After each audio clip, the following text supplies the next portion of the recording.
నలిగిన ప్రతి నాయకుడికి అనుభవపూర్వకంగా తెలిసిన నిజం. అది ప్రజాస్వామ్యం అవ్వచ్చు, నియంతృత్వం అవ్వచ్చు, సైనిక పాలన అవ్వచ్చు.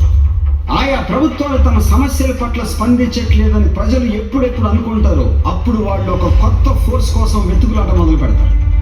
ఇప్పుడు ఎక్కడున్న పరిస్థితుల్లో ప్రజలకి ప్రతాప్ ఒక్కడే ఆ ఫోర్స్గా కనిపించాడు.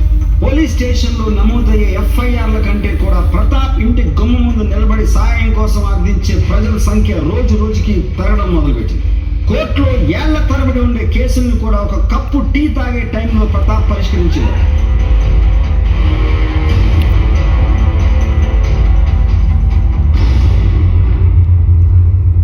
ముఖం లేని ప్రభుత్వం, కళ్ళు లేని చట్టంతో విసిగి వేసారిన ప్రజలు ప్రతాప్ని ఒక దేవుడిలా చూడటం మొదలుపెట్టారు.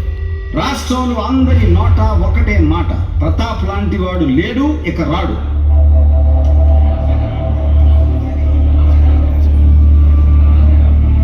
అజ్ఞాతంలో ఉన్న తన యాక్షన్ టీంలు తండోపతండాలుగా తను సంపాదించిన డబ్బు, ముఖ్యమంత్రితో సాన్నిహిత్యం, అసలు శత్రువు అనేవాడు లేకుండా అందరినీ చంపటం లేదా వాళ్ళు భయంతో పారిపోయేలా చేయడం చేసిన ప్రతాప్ ఒక సాధారణ వ్యక్తి మీద ఒక సిస్టంగా మారి కానీ ప్రతాప్ వెళ్ళే దారిలో ముందు ఒక చాలా పెద్ద అడ్డంకి వచ్చింది.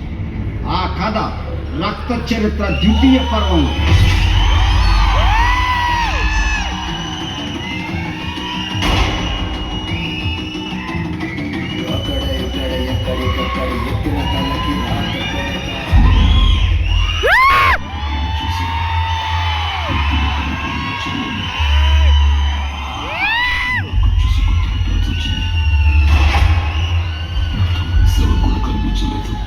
నా ఈ కుటుంబాన్ని కాపాడుకోవడం కోసం నా పగని వదిలిపెట్టాను. వాడు అదే కుటుంబాన్ని చంపేశాను. ఇక నాకు మిగిలింది పగే.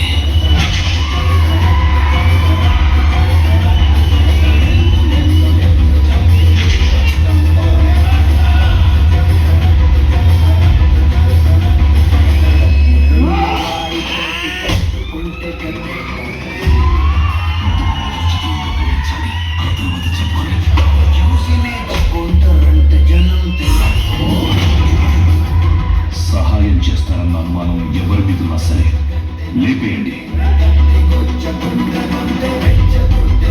చౌకని భయపడేది వాడిని చంపకుండా చేస్తానని భయపడుతున్నాను.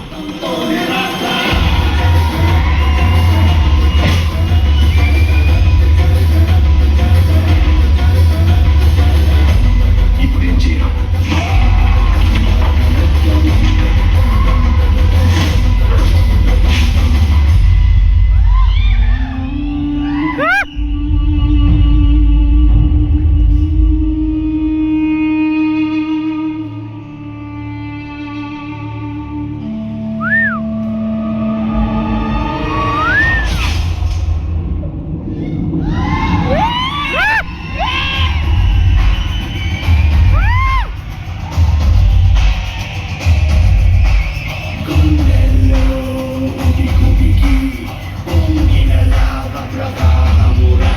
Yeah.